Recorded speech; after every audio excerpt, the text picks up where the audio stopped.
Hello दोस्तों, हर इंसान की डिज़ायर होती है कि मैं एक स्वस्थ जीवन जीऊँ।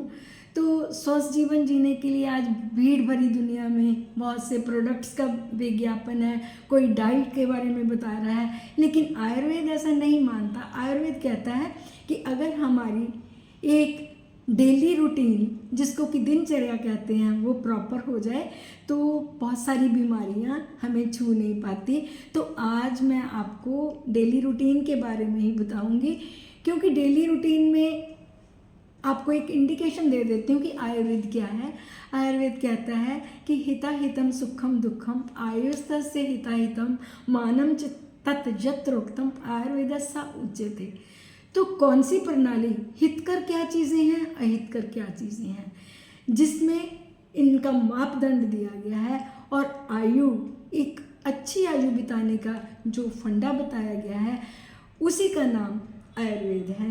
तो आयुर्वेद में सबसे पहले विधान बताया गया है कि हमने ब्रह्म मुहूर्त में उठना है। आफ्टर ऑल कई लोगों को भ्रांति है कि ब्रह्म मुहूर्त का सही टाइम क्या है, तो मैं आपको बता देती हूँ कि सूर्य उदय से 1.5 घंटा पहले।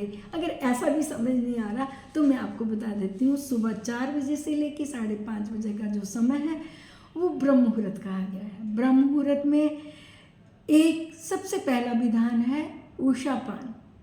उषापान का कई लोग सुबह विदाउट कुल्ला किए जलपान कहते हैं, लेकिन ना चरक संहिता में, ना सुश्रुत संहिता में और ना ही अष्टांग हृदय में ऐसा कोई वर्णन नहीं है। मैं अपने पॉइंट ऑफ व्यू से आपको बताती हूँ कि उषापान का भाव क्या है। उषा डॉन का टाइम है, जब सूर्य उदय नहीं होते सॉरी। तो उस टाइम में आपने टहलकदमी करनी है खुले परिवेश में। उससे क्या होगा, आपको प्रॉपर ऑक्सीजन मिलेगी, आप में जीवनीय शक्ति का संचार होगा, आपके जो लंग्स हैं स्ट्रॉन्ग होंगे। तो उसके बाद आपने 5-7 मिनट उषापान करने के बाद आपने चले जाना है अपना शौच क्रिया के लिए। शौच क्रिया में आप मल त्याग इत्यादि करेंगे, तो ये एक इंडिकेशन है कि आपका रात का खाया हुआ भोजन पच गया है, तो और आपका जो डाइजेस्टिव सिस्टम है वो हेल्दी है। उसके बाद में दातुन का विधान बताया गया है। आजकल मॉडर्न इरा में दातुन नहीं मिलती, लोगों की लाइफ फास्ट हो गई है, तो आप ब्रश भी कर सकते हैं, आप मंजन भी कर सकते हैं, लेकिन उसमें एक विशेष ध्यान रखें कि जो भी आपने मंजन करने हैं वो कटु, तिक्त और क्षय रस प्रधान होने चाहिए। अम्ल, मधुर रस नहीं होने चाहिए। लवण रस भी अगर उसमें हो, सेंधा नमक भी अगर उसमें डाला हो, तो वो हमारे दांतों के लिए बहुत ही अच्छा है। ये हमारे मसूड़ों की भी रक्षा करने के लिए बहुत अच्छा है। तो टूथब्रश भी आपने सिटिंग में आराम से कम 5 मिनट लगाएं, ताकि आपके जो डेंटल ग्रूव्स हैं वो बिल्कुल क्लियर हो जाएं, उनमें पकने की, जब भोजन के सड़ने की संभावना ना रहे। आपने ब्रश कर लिया, उसके बाद में आपने करना है जिह्वा निर्लेखन। वो क्या है, जिसको आज मॉडर्न भाषा में हम टंग क्लीन कहते हैं। टंग क्लीनर ऐसी मेटल का होना चाहिए जो कि एंटीसेप्टिक हो। वैसे तो आयुर्वेदा में सोने चांदी की शलाका के बारे में बोला गया है, लेकिन आप अपनी सुविधा के अनुसार ले सकते हैं। आप प्लास्टिक का भी जो टंग क्लीनर है उसका प्रयोग करेंगे। टंग क्लीन करने से क्या होगा, आपके जो टेस्ट बर्ड्स हैं वो एक्टिव हो जाएंगे, और जब भी आप अपना ब्रेकफास्ट लोगे तो आपका जो स्वाद है मुंह का वो अच्छा हो जाएगा। आपने टंग क्लीन के बाद गंडूश करने हैं। गंडूश क्या है, वो कुल्ले हैं, यानी कि गार्गल्स हैं। अगर आपके पास कोई चीज़ का विधान नहीं है तो आप गुनगुने पानी के कुल्ले कर सकते हैं। वैसे आयुर्वेद में कुल्ले कोकोनट ऑयल के भी बताए गए हैं और सरसों के तेल के भी बताए गए हैं, और औषधीय द्रव्यों का काढ़ा बना के उसके भी कुल्ले करवाए गए हैं, ताकि हमारे जो दांत हैं वो मजबूत रहें, स्ट्रॉन्ग रहें और गम्स में सड़ने की संभावना कम हो। आफ्टर ऑल इतना मुंह पे क्यों फोकस किया गया, क्योंकि डाइजेशन यहाँ से शुरू होती है। अगर हमारा जो एंट्री है वो अच्छी है तो नेचुरली आपका खाना अच्छी तरह पचेगा और मोर देन 50% डिजीज़ हमारे एलिमेंट्री कैनाल से ही संबंधित है। तो काइंडली इन चीज़ों का आप ध्यान करें। अब आपने कुल्ला भी कर लिया, उसके बाद में हम आएंगे अपने आँखों पे।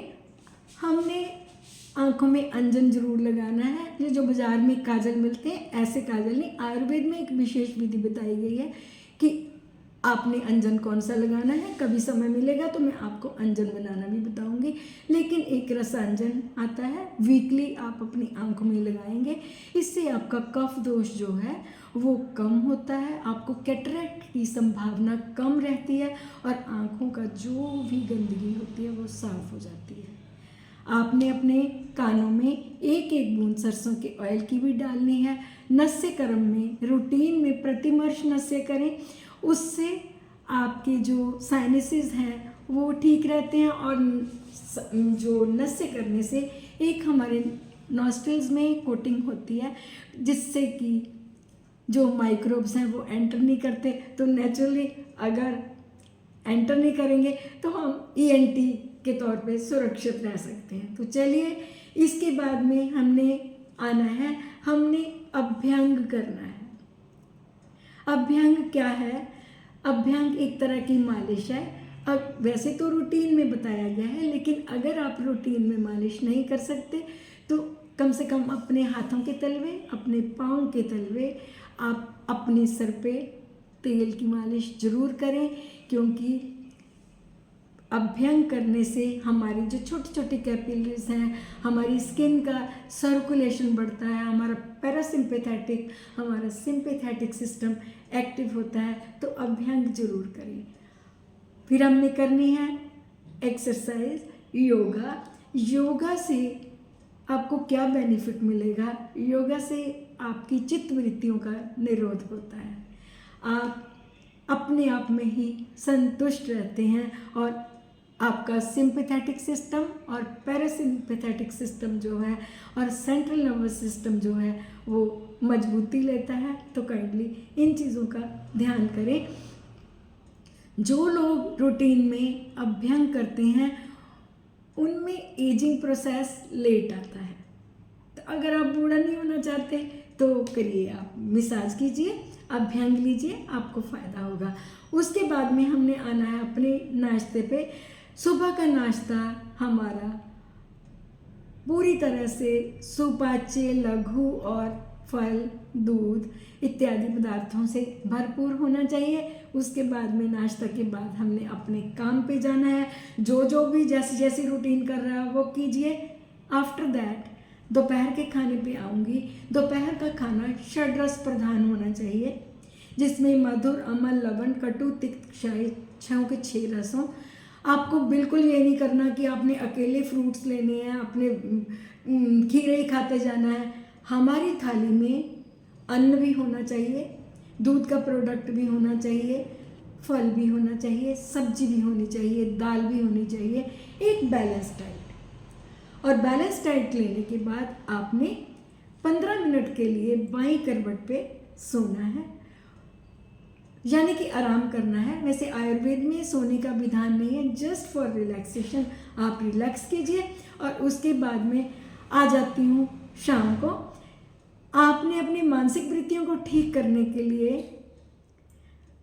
अच्छी बुक्स पढ़नी है, अच्छा सोचना है, सदकर्म करने हैं, दान करना है, मन, वाणी, कर्म किसी भी तरह किसी का बुरा नहीं सोचना, क्योंकि ये चीज़ें हमारे फेस पे रिफ्लेक्ट हो जाएंगी, हमारी मानसिक वृत्तियों में कुंठाएं पैदा करेंगी। तो आपने अपने जीवन को एक सरल, सुंदर और सुव्यवस्थित करना है। तो काइंडली शाम को 6 बजे आपका दिनचर्या समाप्त हो जाती है, क्योंकि सुबह 6 बजे से शाम 6 बजे तक ही ये दिनचर्या का विधान किया गया है। 6 बजे आप अपने सभी वर्क से अलविदा लें और 6 से 7 बजे के बीच में आप अपना रात का भोजन, जो कि बिल्कुल सादा दाल या एक फुल्का हो, उसके बाद में आपने कुछ नहीं लेना। आप अपने शयन कक्ष में जाइए, शयन कक्ष में जाने पर घंटा पहले अपना मोबाइल बंद कीजिए और देखिए आपका जीवन कैसे स्वस्थ होता है। काइंडली आयुर्वेद को अपनाइए, अपने जीवन को अनुशासित कीजिए, तो ऑटोमेटिक बहुत सी चीज़ें अनुशासन से चली जाएंगी। ये नहीं कि बर्गर आया वो खा लिया, पिज़्ज़ा आया वो खा लिया। काइंडली घर का बना हुआ जैसा आपको शुरू से मिलता आया है वही भोजन कीजिए और अपने जीवन का आनंद लीजिए।